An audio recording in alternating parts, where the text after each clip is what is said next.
Guys, again. Yay, you guys knew that was coming, huh? Somebody's watching. And something weird happened to my screen. Say hi if you can see me. Alright, so, listen up. Because this is very important stuff. And this is sad, too, because of all these studies, they really can't use DNA as easily as they think anymore. Alright, DNA is still important, guys, but they cannot use it as easily as they thought. So there's another reason why they're not going to be using that sheaf DNA. So here we go. Oh, and I got so much more coming for you. It's not just this. I got lots of stuff coming. Okay, here we go. Don't forget to subscribe, otherwise you're just going to miss it. Criminal justice and DNA. Well, you probably think if you found DNA at a crime scene, it's pretty damning proof that the owner of that DNA committed the crime. Well, think again. My guests today have published an article in the Journal of Forensic Sciences titled, "Could Secondary DNA Transfer Falsely Place Someone at the Scene of a Crime?" I am thrilled to welcome Cindy Kale and Madison Earl. Thank you so much to you both for joining us today. I'm really excited to talk to you. Thank you for inviting us.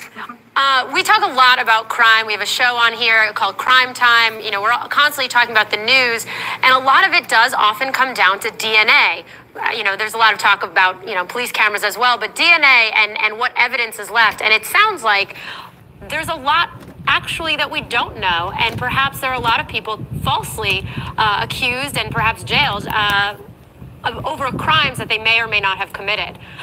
So just to get started and put us all on the same page, you open your article by stating what's called LowCards exchange principle, which states that a perpetrator of a crime will leave traces of his or her presence at a crime scene and leave with trace evidence from that scene, both of which may be used as forensic evidence in a criminal investigation. But then you also go on to say secondary transfer occurs when DNA is transferred from one person, one object or person to another via an intermediary. So all that being said, if you don't mind, in layman's terms, can you explain your research?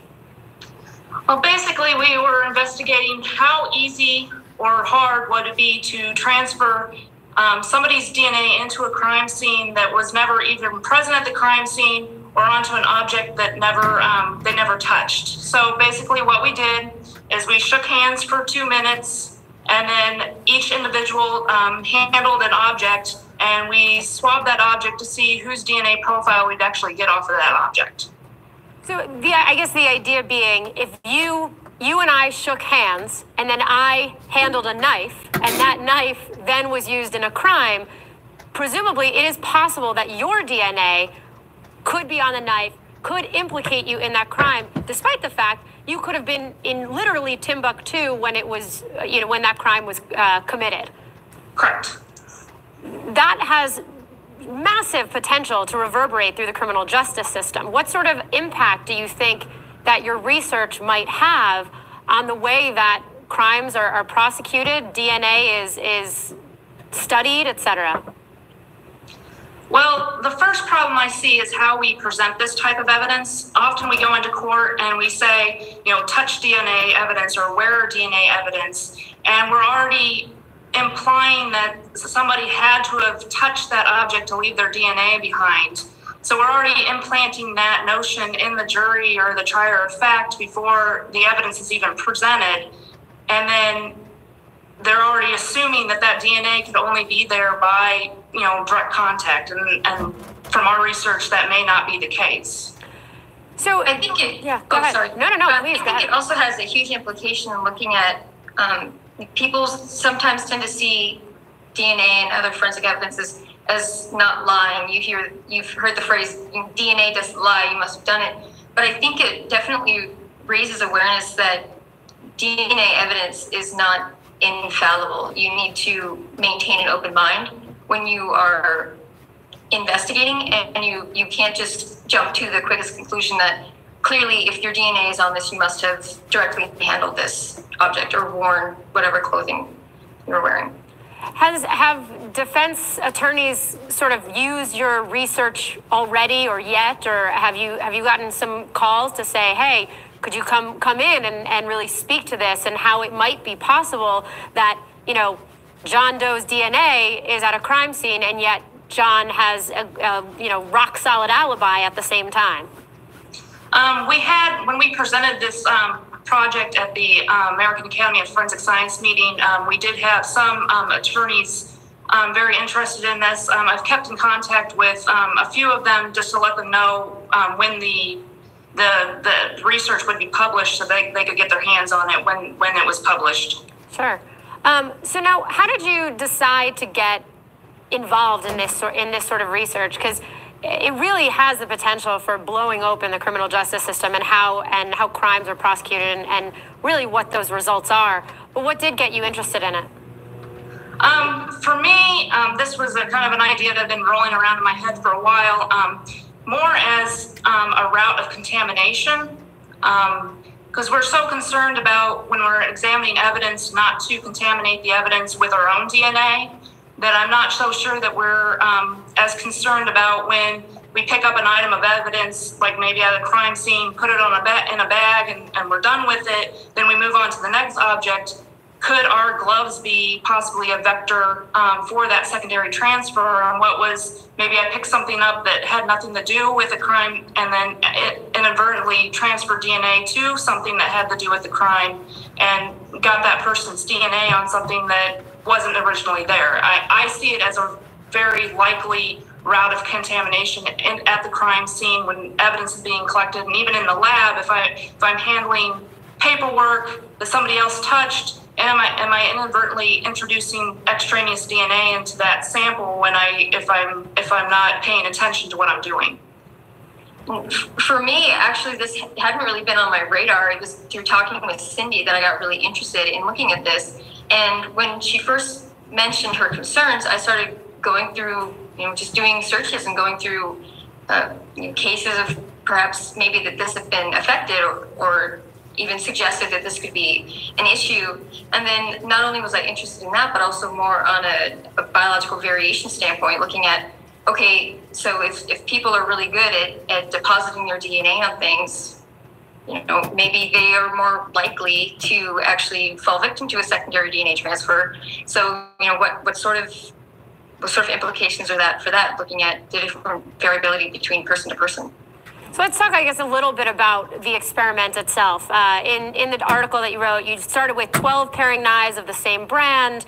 Then participants, it says, wore gloves for 1.5 hours prior to sample collection. Then removed the gloves, vigorously shook hands with another participant, maintaining contact for 2 minutes to mimic intimate contact. It seems that 2 minutes feels very important. And yet my question would be, A, where did you come up with 2 minutes? And B, do you need 2 minutes? Is 2 minutes sort of the mark of DNA transfer, or can it happen a lot sooner? And if so, would seem to open the door even further to quote unquote contamination of future DNA samples. Yeah, a lot of the research that I've looked into says that DNA is deposited on initial contact. So it could be as little as a few seconds on that initial contact. That's when most of the DNA is going to be deposited. I think one of the articles that I've been reading, it said 10 seconds. It could be as little as 10 seconds for that transfer to occur. So we just chose 2 minutes just as a starting point. But that is something that I want to look at further. Is there a smaller amount of time needed, and then also how long will that person's DNA persist on somebody else's hand? Yeah, it would seem that would be the next step, especially if this gets used in our justice system and defense attorneys are using this as a potential proof that someone wasn't there, or as a potential out for someone who maybe even did commit a crime. That those details seem really important, right? Yes. In the article, it talks about mimicking intimate contact, thereby implying that perhaps someone would really have to know the person well, and not just a high five or a shaking of the hands, but rather an embrace or physical contact or sex, whatever it may be. Are you going to take are you going to do the next experiment to find out and really play around with what that time frame is? Yes, this was kind of a stepping stone for my thesis. So yes, I would like to investigate length of time, how long it actually you need to be able to transfer DNA and how long it lasts on another person. That's part of my thesis work that I'm going to continue to do. It's also interesting to consider different types of objects. Like there's some research out there that's indicating that more porous substances, wood and cloth, yes, some types of cloth seem to be more likely to pick up that DNA. So it's also interesting to look at and see, okay, so if this is happening, are there any particular objects or surfaces that tend to have a better yield for the DNA? It almost sounds like there's almost no end to the rabbit hole you can sort of go down when it comes to a crime, especially, as you said, sort of at the beginning. We thought DNA, if the DNA is there, you committed the crime, sort of close the book on that. But that's not the case. And then, you add fuel to the fire. How porous is the substance and how long does the DNA need to be there and how long will it consistently stay on? Is this opening the door? And again, if someone didn't commit the crime, rightfully so.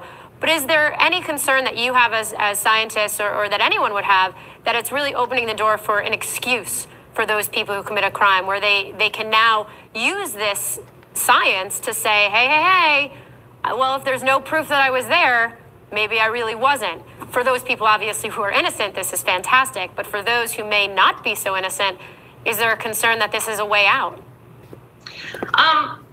I do have that concern, but you also have to take it within the context of the case. Is there other evidence that supports their being present at the scene? If it's the only evidence, I would be very cautious about putting weight on it. Just knowing that, there's still debate on where the DNA is coming from. Is it skin cells? Is it from cells from the mouth or the eyes? They don't even know exactly where the DNA is coming from.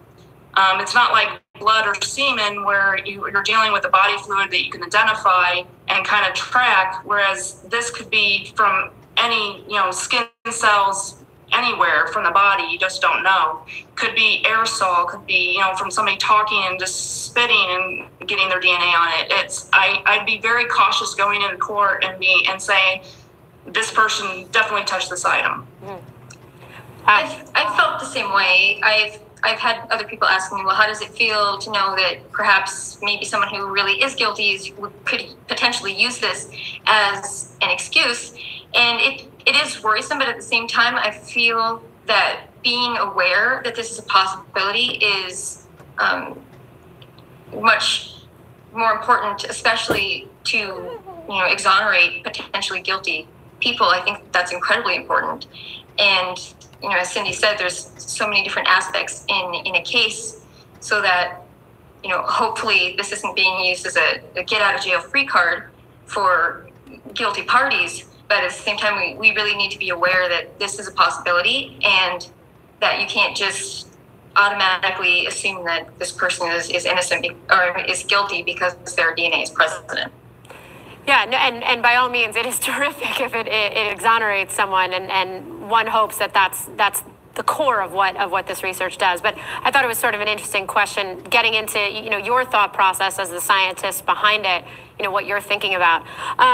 So talking about the results of it, in your article, you talk about secondary DNA transfer out of, I think it was 20 samples, 16, you had 16 instances of detection in 3 of the profiles that exhibited secondary DNA transfer. The DNA profile of the secondary contributor was sufficient enough to affect the interpretation of the results, and therefore the DNA profile resulting from secondary transfer was suitable for statistical analysis, and therefore had the potential to falsely link the individual to the crime.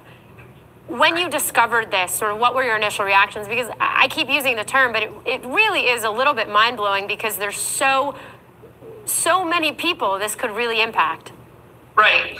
When I first started, I I thought, yeah, I'll probably pick up a few alleles from this other person, and it won't be enough to actually interpret and maybe put into a database or do anything with. But then when I think it was actually your knife, wasn't it? The person that she was paired with was the person that we detected on the knife that she handled, and we didn't even see her profile on the knife. And that was just it was just mind-boggling to know that you could, just touch somebody and transfer a full profile to an object, and the person that touched that object didn't even show up. I think that's what surprised me the most too. When you go back into the literature, we're not questioning that secondary transfer exists. There have been plenty of research articles that state that secondary transfer occurs, but they've been talking about, we picked up an allele here or there. I honestly didn't really expect to find a full profile. I thought that was really surprising and kind of scary at the same time, because I guess I didn't really think that was going to happen. I sort of think the same way, scary in the way that it really can falsely identify someone. So steering toward, sort of real life cases, as it were, where this could be have an impact. The first one that comes to mind is Amanda Knox, and we've talked about her case an enormous amount here on The Lip. Can you speak to a little bit about what may have, the potential to have gone down where there was, they said very, very slight evidence of DNA, and maybe that was tarnished in the process, but we really saw that there was a belief that because there was DNA found, she had to have committed the crime. And it sounds like this really could have been a phenomenal example of this secondary DNA showing up. And then I believe, Madison, you were saying there was another case as well here in the States. So if maybe we break it up, start with Amanda Knox and then talk about this other case, that'd be great. Okay. Well, in terms of the Amanda Knox case, part of my research, I found that, there's basically active, transfer, and there's passive transfer of DNA. Active transfer is the actual, I'm handling an object and my DNA is getting on that object. Passive is the inadvertent transfer of DNA from one object to another, basically secondary secondary DNA transfer. And what could happen is, if they have the right combination of pieces of evidence that they're picking up and not paying attention to gloves being changed or bleached and wiped down, they could pick up an object that could be easily have DNA on it that could easily transfer to their gloves, and then go pick up another object and look at it and transfer DNA from one object to the other and not even realize it, because their gloves were the vector. From some of their other research, if they picked up something that was porous, it seems like wood is a very good source for secondary DNA transfer. So if possibly they picked up something that had a wooden handle and that Amanda Knox touched, they could have gotten her DNA on their gloves, and then picked up I think it was a bra, which was a cloth, which is also very good at absorbing DNA. It could have easily happened that way. They just could have transferred it from one object to the next. If only her defense, now she's free, of course, but had the defense had your research at that point, who knows, maybe the whole case could have been shortened at the very least. And then Madison, the other case here in the States that you were talking about off camera. Yes, it's actually one of the cases that got me really interested in looking into this further. There was a man named Lucas Anderson in San Jose, and he was arrested and charged with murder. And all right, you guys remember Lucas Anderson? I didn't do it, obviously, but I did a video of that, okay, posted it, and then we did a live with it, I think 2 different times. But here we go. The primary evidence against him was that his DNA was found on the fingernails of the homicide victim. And sorry, yeah, one day I do hope to be able to do interviews like this, and who knows if I ever will. So don't sit there and hound me because it's someone else's material. I'm only using it because it's important to understand you know, this DNA thing. And also the fact that this is another reason why they're not even going to use this DNA. They're actually walking away from it because of this particular study. So here we go. Yeah, for Brian Kohberger, I apologize. Though he maintained his innocence, they continue to state, you know, we have really, you know, concrete evidence that you were there, DNA doesn't lie, etc. And after 5 months of him being in jail, they finally got it worked out that he had a very, very good alibi. He was in a hospital suffering from a extremely high blood alcohol level, and he was actually hospitalized before the murder had even occurred. So they started looking more at, you know, how could this even be possible? And what they discovered was that the paramedics who responded to Lucas Anderson being in distress, being inebriated, taking him to the hospital, they were the same paramedics that responded to the crime scene. And it was suggested that the paramedics picked up this Mr. Anderson's DNA and transferred it to the homicide victim, unknowingly, obviously. So that was an excellent case of secondary transfer, if that actually occurred, because, you know, he had his very airtight alibi, and yet his DNA was picked up, a good profile was picked up on the homicide victim. It doesn't get much better than I'm literally in the hospital suffering from a different disease and I could not be at the crime scene. It's obviously great that they figured it out and that he did have such a rock-solid alibi to be exonerated and to provide a study, a real-life example of the ramifications of secondary DNA and what can happen when we do think that DNA doesn't lie. In fact, DNA can lie, or if not lie, sway us in one direction or another. I can't thank you both for joining me enough. This was so fascinating, especially because we cover so much crime on this channel and we talk about it. And we do sort of think that DNA is the be-all, end-all. And this conversation has proven that it is not. So I hope everyone at home will find this article, read it. Definitely will probably change the way our justice system operates, or at least it certainly has that potential.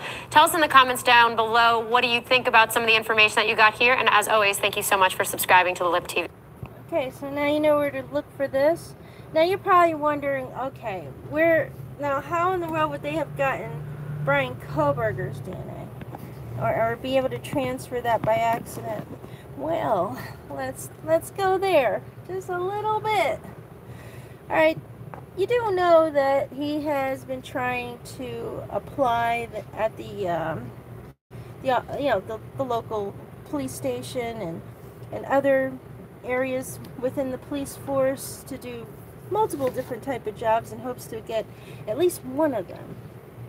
He has visited numerous of times. He has shaken hands. He has possibly maybe even borrowed a pen or gave back a pen or left the pen. What else? I mean, there's just so many ways that they could have accidentally like transferred DNA. Now, apparently, I know that you all have to make a call, okay? Because that's what I did. Okay, so you can call the office down there. They do hire interns to type up police reports because they're so understaffed that they don't always have time to type it up. So they do offer part-time positions to type stuff up. So who knows if Brian Kohberger was one of those who took on a part-time job. I don't even know. I have no proof of that one. But I did get word that Kaylee was. So what if that's how they crossed paths? And that could have easily have done it too.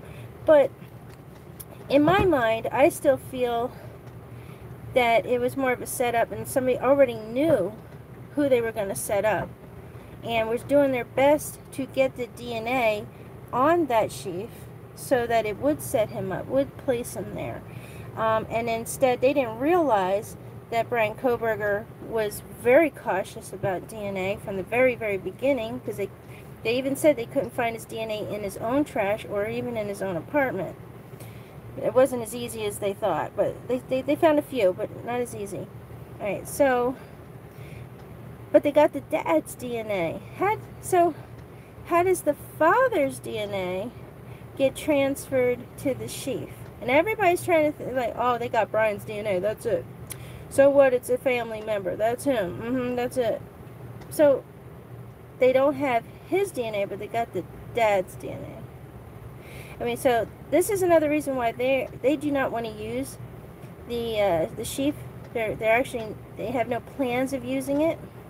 If they have to, of course, it's there, but they don't want to use it, all because of the fact that it may not fly. There's too many, like, okay, so Brian was here and Brian was there. There's DNA transfer very easily. So it's not really going to help. So anything else that they have, that's all that they can work with. So we're gonna go over other ones like that. I know I wish I could do what this woman did, so please bear with me.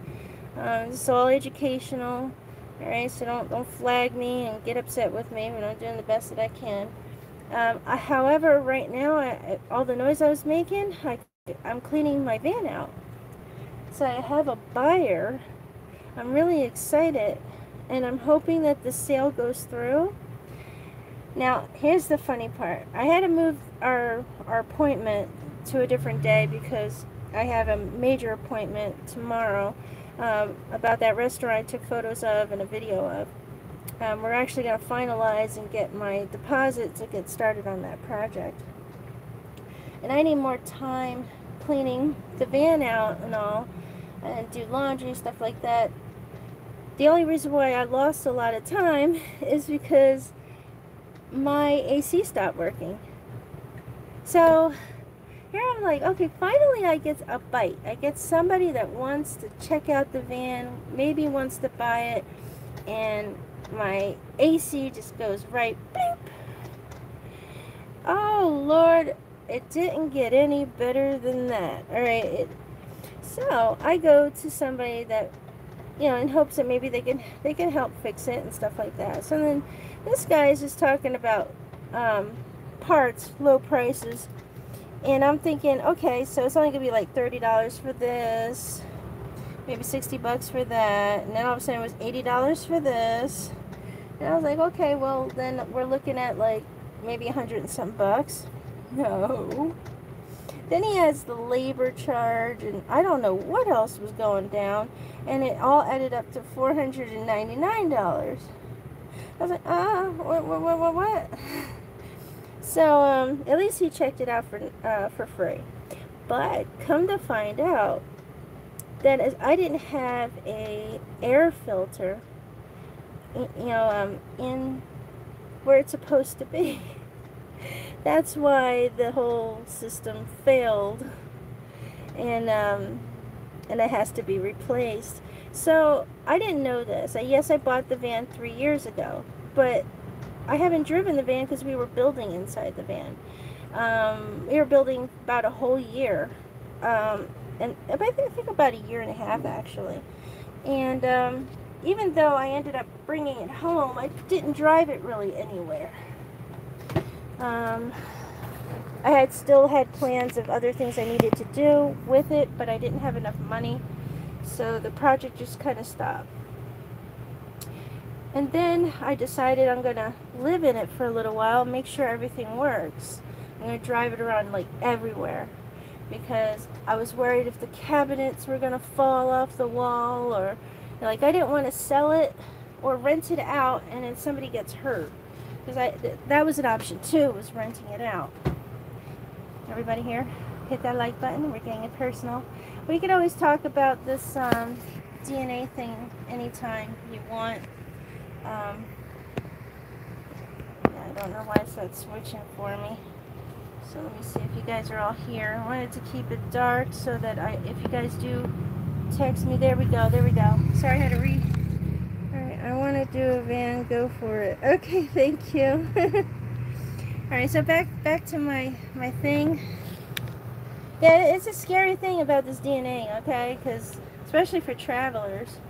I mean, so I'm a little nervous too about this whole DNA business. Alright, so now I've been in the van for like 4 months. I had a great freaking winter. It was amazing. So I'm totally set when it comes to winter. Great, I guess, spring. Thank you very much. Yeah, I really should have filmed most of it, but I was a little nervous on how to do it. And I was also nervous about the fact that everybody would know my location. I didn't know if I was going to, like, attract any weirdos. Well, you know, so I didn't film too much. And plus, I didn't really go on any adventures anyway because I couldn't afford to do so. Also, physically, I couldn't really go out and hustle more money as much as I wish I could have. And I did say that I was going through, I did go through a life-saving surgery, which took 3 years of healing, so I was doing that at the same time as my build. And I was still healing. That's another reason why I didn't drive around either or travel. So it's still at the same miles, maybe a little over, not much, of when I actually purchased the vehicle. So I go, let's get back to the point. So I go to the dealer and say, dude, real nice. So I purchased a vehicle that doesn't have, is missing a part. What other parts am I missing? So the sales guy was sending me to the back to see if we can get me in and get it fixed and blah, blah, blah. I go to the back and the other guy is just not interested. He's like, okay, look, it's going to be $299 for us to do a diagnostic. I was like, I already know what's wrong with it. What do you mean you got to do a diagnostic? Just how much is the parts? How much is your labor? Well, we still have to do the diagnostic to make sure. Blah, blah, blah, blah. All right. I can't afford that. I mean, you got, all right, so if this man is charging me close to $500 and he looked at it for nothing, okay? Was that easy? I was not a happy girl. So I was like, okay, so well, hold up. I mean, this is not even my fault. This is your fault. I mean, you guys should just, place it that way. Well, the problem is you haven't came in for any maintenance or anything like that, and it's been 3 years ago since you purchased the vehicle. So I was like, okay, well, listen, if I would have went to any other place, there would be record of it no matter what. That the insurance company could actually find if I went to any other, place. So, and so he wasn't willing to help me with that. So then I said, okay, can you run my insurance and see if they'll cover it? Oh, we can't do that until after it's done. So I'm like, okay. So I bring in my van. You do your diagnostic. If your diagnostics is not covered, I got to somehow come up with $299 to even get my keys back. Yo, you have lost your freaking mind. That is not going down like that. And so he's like, well, do you still want to have the, your appointment, blah, blah, blah. I said, well, obviously no. So, thank you very much. I mean, it totally sucks. So what I'm going to do is I'm going to order the parts myself, and I'm going to go on maybe Skillshare, okay? And I'm going to figure out how to install that bitch my damn self. So that's going to be an interesting thing to do.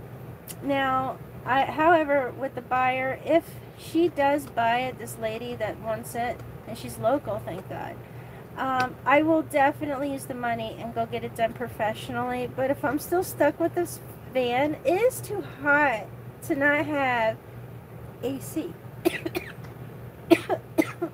Like right now, my breathing issues are much worse. So, not a happy girl. Nope, nope, nope. I am being completely tortured by nature as we speak. Now, when the evening comes, it's beautiful. But when that sun comes out, I think it like I'm wondering if the universe is trying to kill me. Okay, so so that's the plan. Right now, I'm really hoping and praying that this person is going to purchase the van. I am so excited. Oh, thank you. All right, so what is your options? Sheep being, I missed the questions. I'm sorry, I'm not using my laptop. I got the bullshit app again. I am so sorry. Where I can't pull you up, I can't keep the. Oh, is that it? No, is that hers? Wait, hold on, let me get out of this because that's hers. Oh, there you are. All right, what is your opinion on the sheath being discarded? You think that's my opinion? That's not my opinion. You could definitely ask around. It's not just an opinion. It is being discarded. All right, so let me get out of this because I'm not covering any of that. Close out. Because it's going to be torn apart, so I'm just going to do that so you guys, so I can read you guys. Oh, come on, turn it. There we go. There we go. Now I can see you guys. Hey girl, hope you're getting it solved soon. Oh yeah, me too. Oh, I can't scroll. Why is it doing this? Oh, come on. Oh. It's not fair, man. There we go. Alright, my first time in here, and I have to say I'm out. Goodbye. Sorry. Yeah, I'm not the best at this, guys, when it comes to truth and DNA. So I just wanted to make sure I ran that past you guys. Right now I have to clean out the van. I just wanted to give you the whole van thing and what I'm doing so that you guys can understand that we're going to talk about this a different day, okay? But at least you have a video you guys can watch, go over, and then we have a subject. There'll be more different videos to go over. And I thank you guys for being here. Sorry that I was not helpful in any way, but life is life. I love you. Thanks for the update. Yeah, I know this isn't much, guys, but let's hope I get my van sold, because what I'm going to do with the next van, guys, I'm going to build it myself, and this time I'm going to film the build. I can't wait. I'm going to film the whole darn thing. But first we're gonna design it together on the computer. You and you're gonna watch me design it, okay? So, alright, I'm gonna talk to you guys later. I also have to work, so if I don't do another live, bear with me. When this project starts, I may not have time to do a live, so just bear with me, alright? Thank you. Alright, I gotta go because I can barely breathe. Bye.